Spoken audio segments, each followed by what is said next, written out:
Hola a todos los oyentes, bienvenidos a este podcast educativo llamado Administración y Gestión, un espacio en el que conversamos con profesores expertos alrededor de las tendencias en las organizaciones. Yo soy Cristian Camilo Aguirre y los estaré acompañando en este encuentro radial. Estrategia empresarial y su función. El invitado en este capítulo es Duan Emilio Ramírez. Él es economista con especialización en mercadeo, magíster en gerencia del talento humano y doctor en administración. Durante su vida laboral ha ocupado diferentes cargos gerenciales en el sector privado, donde también ha sido consultor y ha estado como miembro de diferentes juntas directivas de empresas de Manizales. Actualmente es el rector de la Universidad de Manizales. En este capítulo nos acompaña el rector de la Universidad de Manizales, Duan Emilio Ramírez. Rector, ¿cómo ha estado? Muy bien, ahí trabajando mucho y haciendo muchas cosas para ver cómo logramos avanzar en la universidad. Rector, entremos en materia de una vez y el tema específico que nos corresponde tratar en este capítulo es estrategia. En la actualidad, ¿cómo podríamos definir ese concepto? Yo creería que la estrategia, fundamentalmente si la aplicamos al campo de la administración y de la gestión, decimos que es una palabra que ha sido tomada, prestada, más del campo de los deportes y de la guerra que de la propia gestión. Hoy día nosotros podríamos decir que la estrategia es definir unos objetivos que queremos lograr. A esos objetivos ponerle unas cifras, unos datos que los convierte en unas metas y definir cuál es el camino que vamos a adoptar para cumplir esos objetivos y esas metas. Y obviamente en el transcurso de la ejecución de la estrategia hacer un seguimiento para ir verificando el cumplimiento, ir verificando la ruta que estamos siguiendo, pero además para también introducir los correctivos que sea necesario en el camino, porque no existe ninguna estrategia, ningún cómo que uno pueda decir así me voy a ir y no voy a hacer ningún cambio en el camino. Entonces la estrategia es parte de ir ajustando y de ir recomponiendo lo que se va planteando. Rector, precisamente este podcast se llama Administración y Gestión y me gustaría que ahondara un poco más en esa relación entre estrategia y administración. Lo que pasa es que la administración ha pasado por varios momentos, ¿cierto? Dependiendo tanto del desarrollo mismo de la economía como del desarrollo de las organizaciones. Yo generalmente, para aclarar esto, no hablo de empresas, sino que hablo del concepto de organizaciones, que es un poco más amplio, porque yo entiendo que la estrategia es aplicable tanto a empresas como a organizaciones, ¿cierto? Entonces, digamos que el tema de la administración como tal, pues de lo que se ha ocupado siempre es de la gestión de los recursos, o sea, cómo lograr una mejor aplicación de los recursos para obtener el máximo de producto posible, que se ha denominado productividad. Entonces, de alguna manera, yo diría que por la vía de la productividad empieza a aparecer el concepto mismo de estrategia. Si uno piensa, digamos, en los primeros teóricos de la administración, en Taylor y en Fayol, pues uno encuentra que ellos definían algunos elementos de qué era una buena administración. Y entonces, dentro de esos elementos, ellos lo que planteaban era, había que mirar hacia el futuro y decidir un curso de acción para lograr ese futuro deseado. Y eso era un poco lo que era la gestión. Y en el campo de la administración hoy día uno podría decir, por ejemplo, que o hay algunos planteamientos que se dice, por ejemplo, la planeación estilo bomberos. ¿Y qué hacen los bomberos? Apagar incendios. Entonces lo que hace la estrategia es decirnos, bueno, cómo nosotros en los procesos administrativos no nos dedicamos a apagar incendios, sino a proyectar el futuro, a decir cuál es el futuro que queremos alcanzar. Entonces, y aquí yo mezclaría un poco esto con el concepto de prospectiva. En prospectiva uno también se hace la pregunta, bueno, o más que hacerse la pregunta, dice cuáles son los futuros posibles que yo voy a alcanzar. Entonces, ¿a dónde voy a llegar? Digamos, si las circunstancias siguen y si las decisiones que estamos tomando, si seguimos haciendo lo mismo que hacemos, ¿a dónde vamos a llegar? Ese es un futuro posible. Y uno puede hablar también del futuro deseable. El futuro deseable es donde yo quiero llegar. Entonces, cuando yo planteo que hay una brecha entre el futuro posible y el futuro deseable, lo que estoy diciendo es que debo cambiar mis cursos de acción para poder llegar al futuro deseable. O sea, no tanto al futuro posible o al futuro probable. Rector, entre muchos docentes hay como dudas en cuanto al planteamiento de estrategias. Unos dicen que lo ideal son 5 años, otros que 20. En su carrera académica, de pronto como que hay algún consenso respecto a eso. Eso es muy difícil. Incluso hay un autor que se llama Nassim Taleb, que escribió un libro denominado El Cisne Negro. Y entonces Nassim Taleb es un libro de 200 páginas que él gasta explicando por qué no se debe, por ejemplo, planear, o sea, por qué no se debe hacer planeación estratégica. Y entonces él dice que las grandes transformaciones del mundo se han dado por fenómenos así como es un cisne negro. ¿Qué es un cisne negro? Pues es algo que es muy escaso, ocurre muy pocas veces ver un cisne negro, generalmente los cisnes son blancos. Y cuando vemos un cisne negro nos genera mucho impacto. Entonces él dice que lo mismo, el mundo se transforma a partir de circunstancias, de situaciones en las cuales se producen hechos que hacen grandes transformaciones. Entonces él dice, por ejemplo, lo que pasó con las Torres Gemelas es un hecho de mucho impacto y que generó una gran transformación en el mundo. Y que son cosas, y además dice él, son cosas inevitables y que no se pueden prever. Si no se pueden prever, entonces no vale la pena hacer planteamientos estratégicos y de planeación de corto, mediano y largo plazo. Yo en lo personal estoy convencido de que la estrategia, uno tiene que tener una estrategia de largo plazo. Y esa estrategia de largo plazo uno la puede acompañar de revisiones. Yo siempre hablo de la revisión, que uno tiene que ir revisando cada año su plan estratégico e irlo ajustando, ¿cierto? Entonces, por ejemplo, yo normalmente, digamos, cuando yo era decano de la Facultad de Ciencias Contables, yo hice planeación a 10 años. Obviamente que uno lo que hace es decir, dentro de 10 años, ¿dónde quiero estar? Y los planes a 10 años no son tan detallados. Pero, por ejemplo, yo cada año hacía una revisión del plan. O sea, ¿qué es lo que tenemos planeado a 10 años? ¿Cómo debemos revisarlo si lo que planteamos para dentro de 10 años sigue siendo válido? Y vuelve y hace otro plan a 10 años, ¿cierto? Va ajustando el modo de planeación. Entonces yo creo que uno sí tiene que tener miradas de largo plazo, porque yo estoy convencido que las miradas de largo plazo le señalan a uno un camino, le señalan a uno una ruta que uno debe mantener y no debe perder, por difíciles que sean las circunstancias. Obviamente, por ejemplo, ahora cuando ocurrió lo de la pandemia, eso tal vez sería un cisne negro, o sea, tal vez la única persona que había previsto que a la humanidad la podía atacar un virus, o por lo menos que lo escribió en alguna parte, fue Bill Gates. Él ya lo había escrito, que la humanidad podría ser atacada por un virus, pero ninguno le pusimos cuidado. Entonces, eso es un hecho inesperado, que nos cambió cualquier proceso de planeación que tuviéramos, nos lo cambiaría.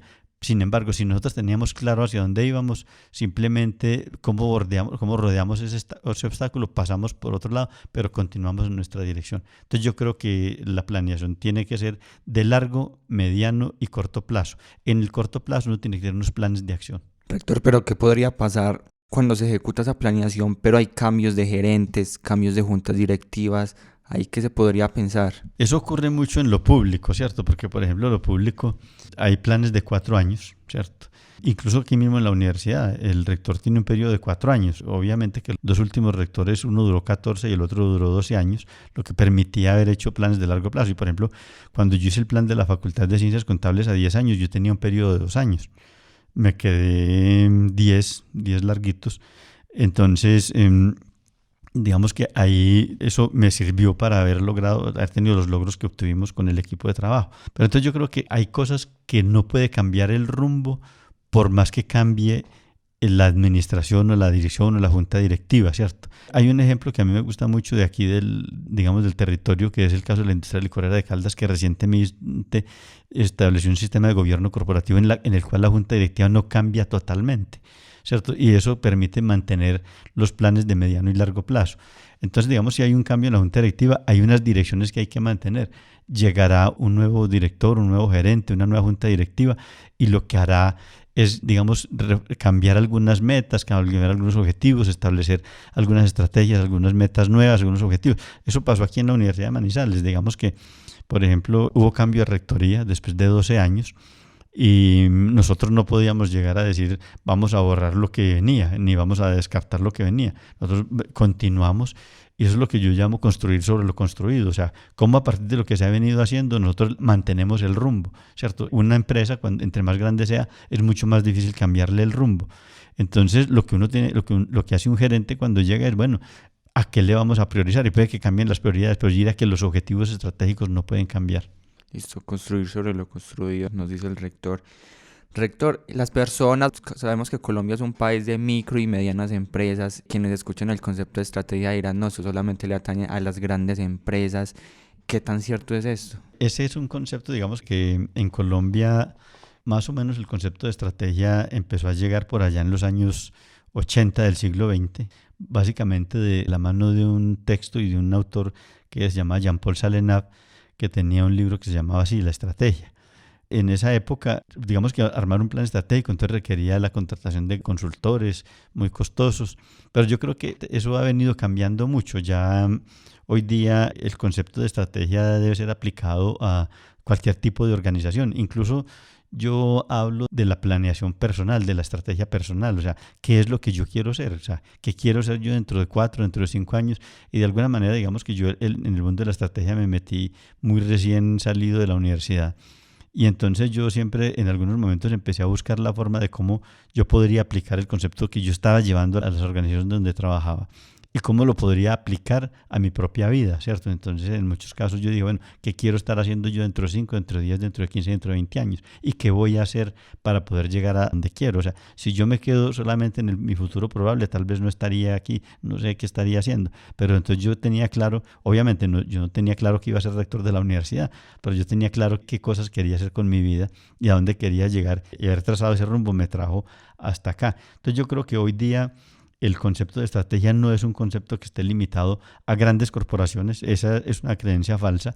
Empresas medianas y pequeñas pueden hacerlo y obviamente pues hay diferentes mecanismos, pues ya hay gente formada y pues en las empresas, incluso las empresas de familia, en las que alguno de los hijos va y estudia áreas estratégicas y puede venir y aplicar los conocimientos que adquiera en la organización, pero yo diría que cualquier organización debe tener claro cuál es su horizonte, hacia dónde va, cuáles son sus objetivos estratégicos, cuáles son sus metas y obviamente cuál es su diseño estratégico. Rector, ahora una pregunta más puntual. ¿Cómo se diferencia la aplicación de la estrategia entre una empresa grande y una empresa pequeña? Bueno, yo diría que en una empresa grande hay muchos más recursos, pero también hay muchas más complicaciones, ¿cierto? En una empresa grande yo creo que se puede dividir en más partes el hacer, ¿cierto? Entonces voy a traer algunos ejemplos. Uno tiene una empresa, por ejemplo, digamos que se factura 50, 60 mil millones de pesos al mes. Entonces una empresa de este tamaño, por ejemplo, tendrá gerentes de diferente tipo. Entonces tendrá un gerente de producto, un gerente de marca, un gerente de diferentes canales, bueno, diferentes tipos de gerentes, ¿cierto? Entonces habrán personas responsables, lo cual implicará que habrá diferentes tipos de planes y obviamente tiene que haber un plan central al que todos le apuntan. En una empresa más pequeña, una persona, un solo responsable puede tener la responsabilidad sobre diferentes cosas. Entonces yo puedo tener en una empresa pequeña un gerente de mercadeo y ese gerente de mercadeo se encarga del tema de canales, se encarga del tema de marcas, mientras que en la empresa grande, por ejemplo, habrá un gerente de marca. Incluso hay empresas donde cada marca tiene un gerente, ¿cierto? Y otras donde uno solo abarca todas las marcas. Entonces digamos que un poco en la ejecución se diferencia esto y en el tipo de responsables que hay, obviamente también en las metas. Entonces, por ejemplo, yo diría una empresa pequeña que opera en el ámbito de una ciudad, un diseño estratégico la podrá llevar a decir, quiero incrementar mi operación, por ejemplo, desde la perspectiva de localización, quiero extender mi operación, por ejemplo, a nivel del departamento o a nivel del país o a nivel de un territorio, por ejemplo, como el eje cafetero. Una empresa grande, pues una multinacional, lo que define como territorio ya tiene otras connotaciones. Entonces ya hablas de ir a un continente, entonces cómo ir a cada país. Aquí yo conozco el caso de una empresa de Manizales, por ejemplo, que muy dedicada durante toda su existencia a trabajar en lo que llama el canal tradicional, o sea, en el canal de tienda a tienda. Hace muy pocos años incursionó en el canal moderno, todo el tema de supermercados, grandes superficies, pero en Colombia. Pero es una empresa que en el canal tradicional había estado presente en diferentes países, en más de 50 países en el mundo, pero canal tradicional. Cuando incursiona, entonces ellos, por ejemplo, ¿qué deciden? Vamos a ir al canal moderno a otros países también, donde estamos con el canal tradicional. Entonces, por ejemplo, esa empresa es una empresa grande y tiene unas metas distintas desde la perspectiva de desarrollo de mercados, se llamaría esto.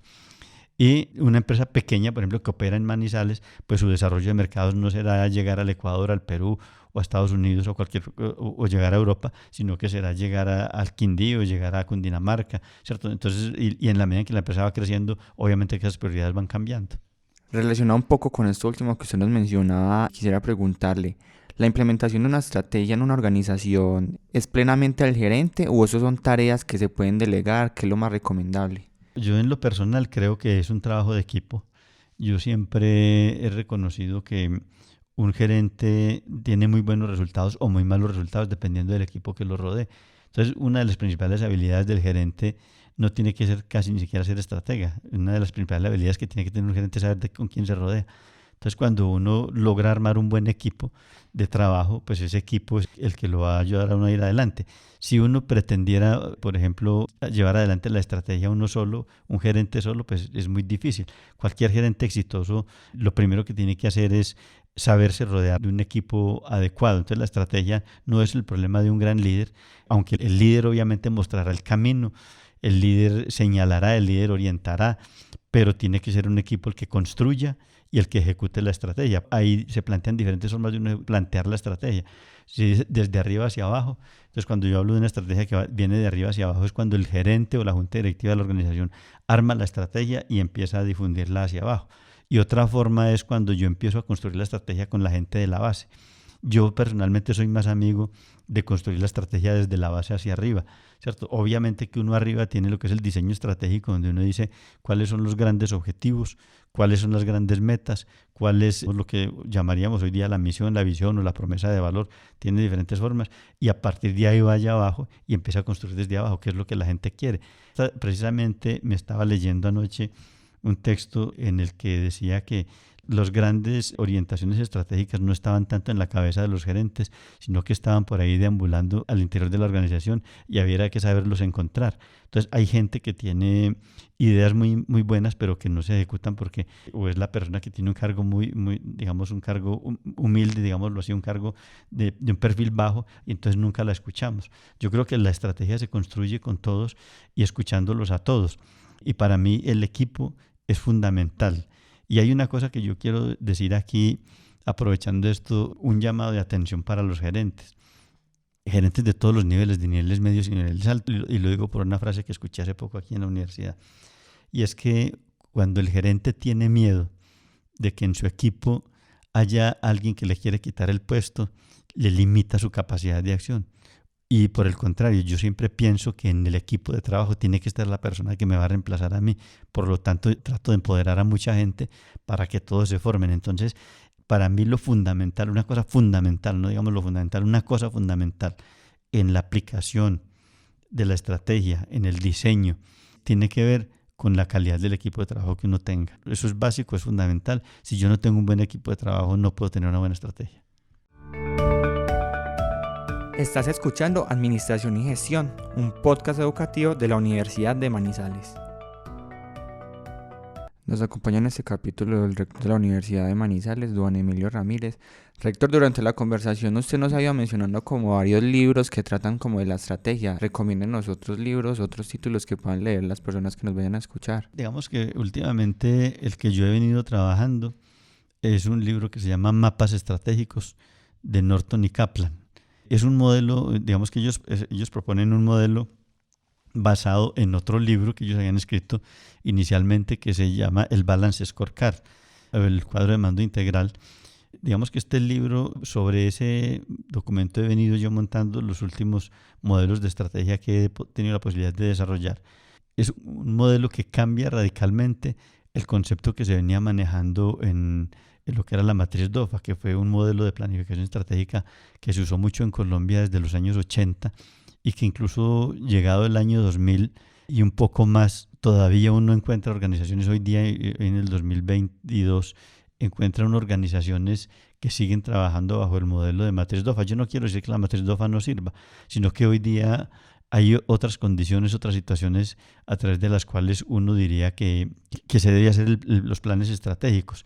También hay un libro sobre prospectiva de Michel Godet, por ejemplo, que no es propiamente un libro de estrategia, pero es un libro que le ayuda a uno mucho a tener diferentes herramientas de cómo observar el horizonte, es decir, para uno poder decidir hacia dónde va. Entonces, al final, la estrategia lo que le tiene que decir a uno es a dónde quiere ir, ¿cierto?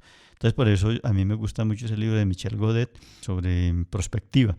Y el de Francisco Mojica, pues que es un libro es un autor colombiano que trabaja este tema de la prospectiva, pero que es hablando de la perspectiva estratégica, ¿cierto? No es la perspectiva simplemente como la mirada hacia el futuro desde el punto de vista de la planificación del territorio, que fue en lo que se desarrolló la perspectiva inicialmente, sino que es una perspectiva muy aplicada al mundo de la organización. Rector, usted ahorita nos mencionaba la frase de que hay que empoderar a los colaboradores, de alguna otra manera como que usted nos hacía esa sugerencia.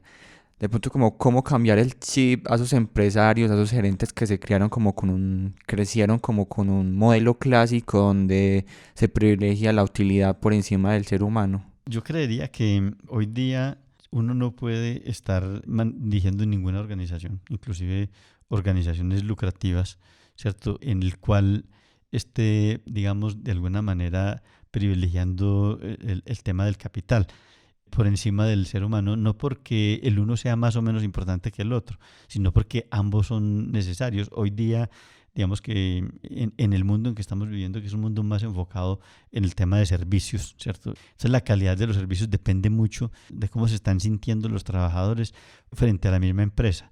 Y hoy día que estamos hablando, por ejemplo, de una economía del conocimiento, donde el conocimiento está en la cabeza de las personas, pues tenemos que, digamos, de alguna manera buscar la forma en que la gente esté satisfecha con la empresa y esté dispuesta a dar lo más que se pueda. Yo considero que cuando uno trabaja con gente que está motivada, pues normalmente las ganancias de la empresa crecen sin que tengamos que de alguna manera empezar a privilegiar el capital para obtener altas ganancias.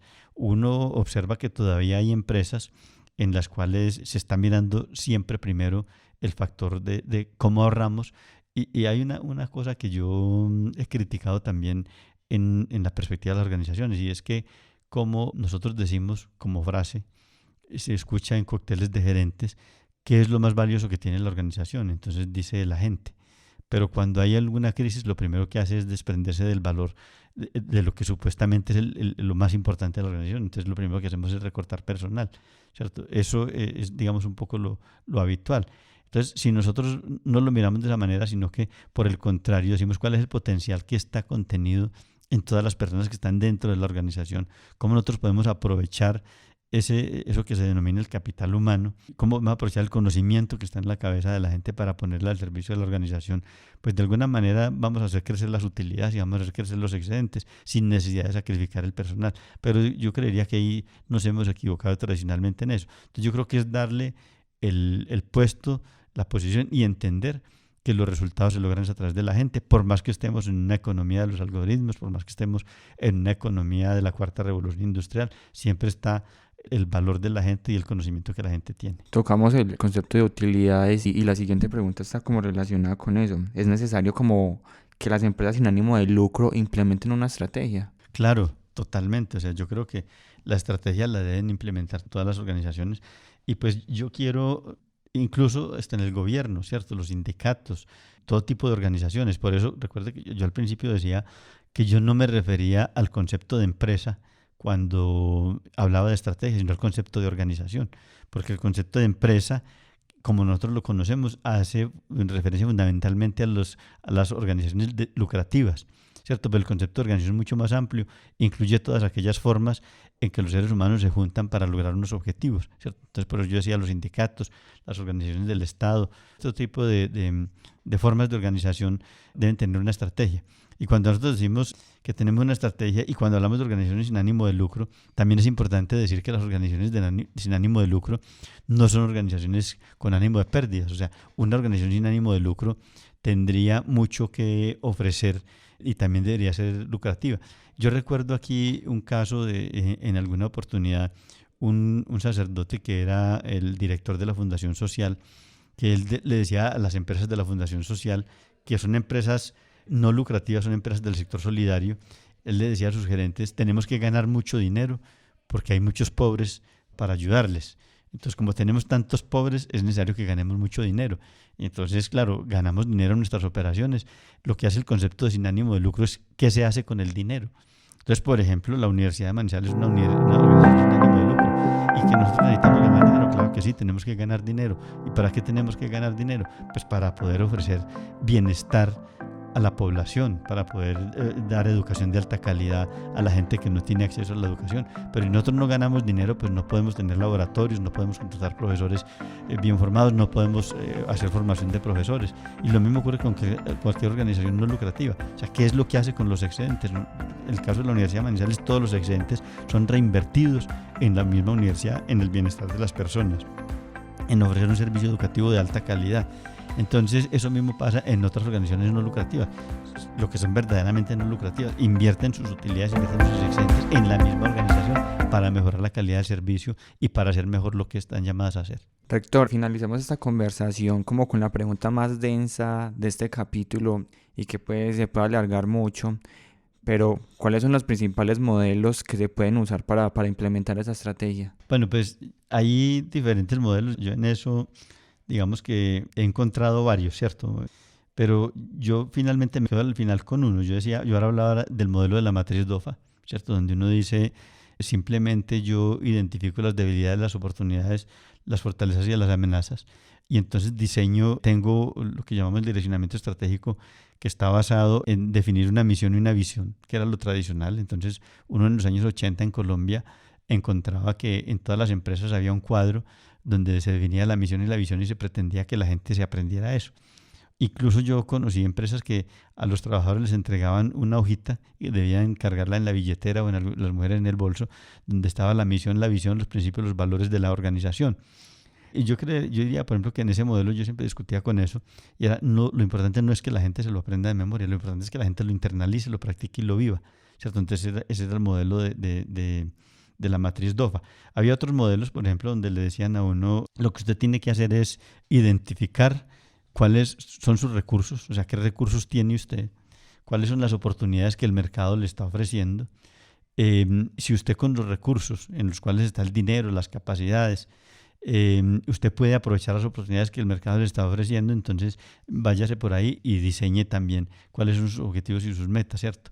Esos son algunos de los modelos y hay muchos modelos donde todos más o menos circulan alrededor de lo mismo. Hoy día, digamos que se está trabajando, o lo que por lo menos yo he venido trabajando últimamente, es el modelo de los mapas estratégicos, donde el modelo de los mapas estratégicos nos plantea que una organización cualquiera que sea, lucrativa o no lucrativa, ¿cierto? Tiene como fundamentalmente cuatro pilares, cuatro perspectivas fundamentales, ¿cierto? Entonces dice, por ejemplo, que en la base está la perspectiva del aprendizaje y crecimiento.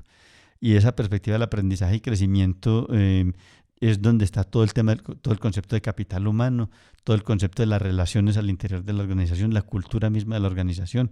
Y entonces hay que gestionar eso, hay que gestionar el capital humano, hay que gestionar la cultura. Por lo tanto, hay que definir unos objetivos, unas metas y unas estrategias para esa gestión de todo lo que se llama la perspectiva de aprendizaje y crecimiento, ¿cierto?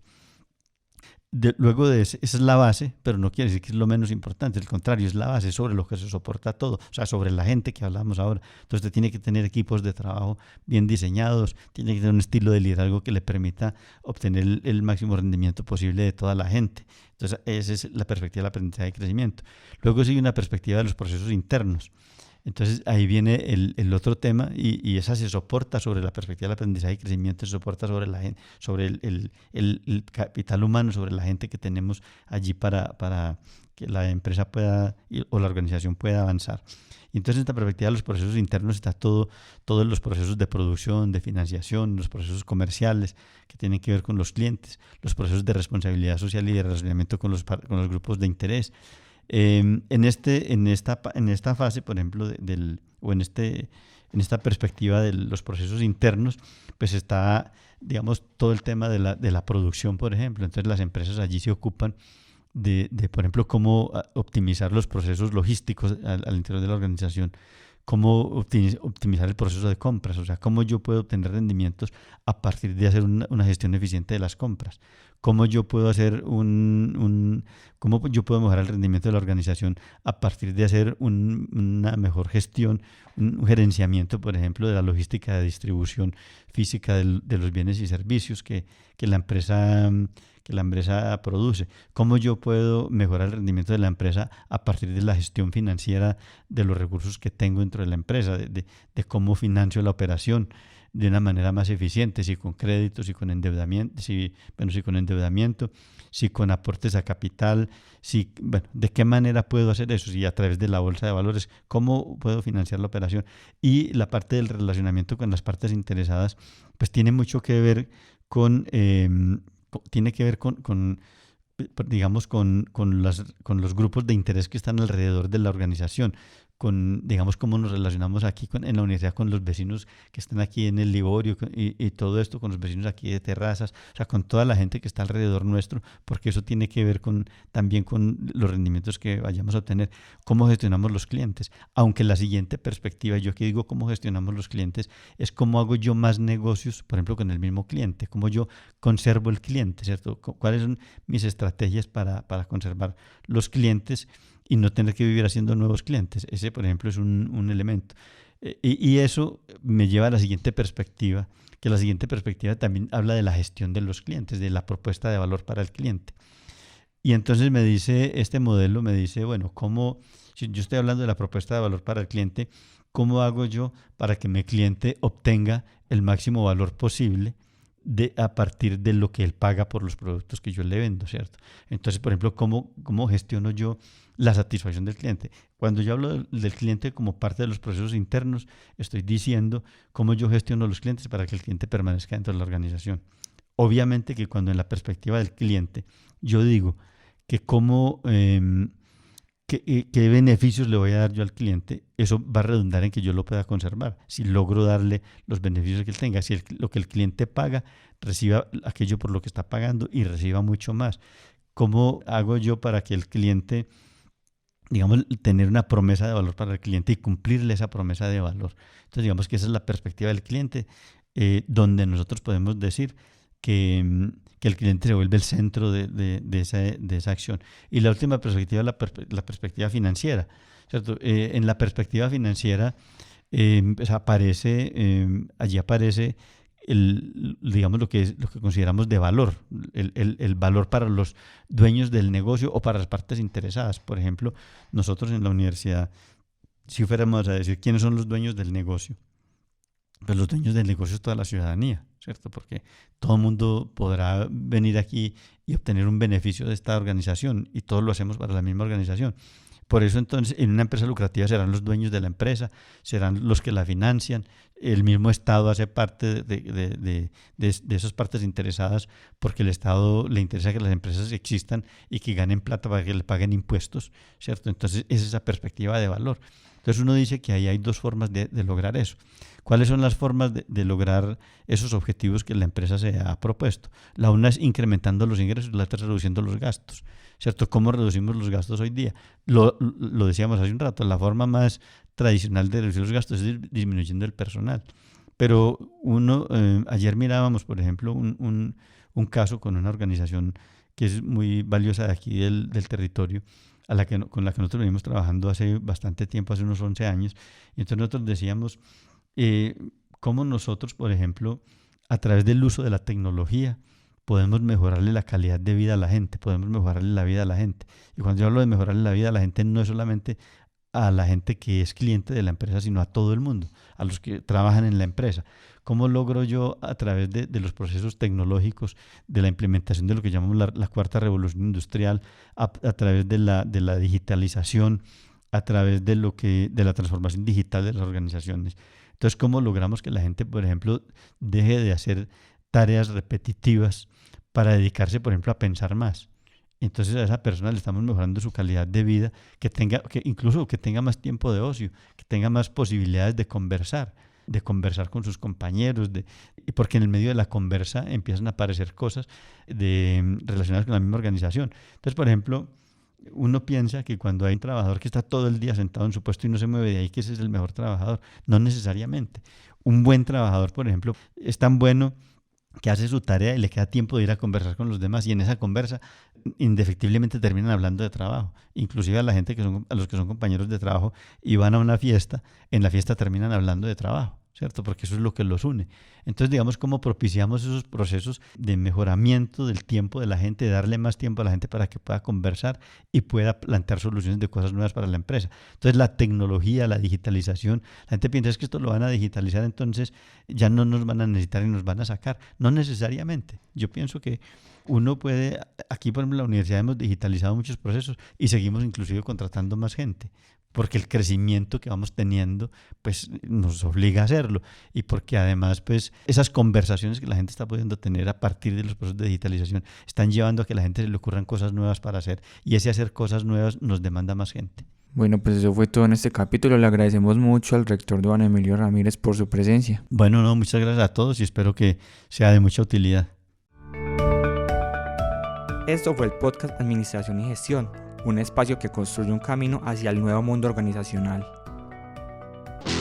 Ahora es el momento de potenciar tus sueños, no de detenerlos. Por eso estudia en la Universidad de Manizales, acreditada en alta calidad. Ingresa a www.manizales.edu.co y conoce la oferta de especializaciones, maestrías y doctorados que tenemos para ti. Realiza tu inscripción en línea. Vigilada por el Ministerio de Educación Nacional.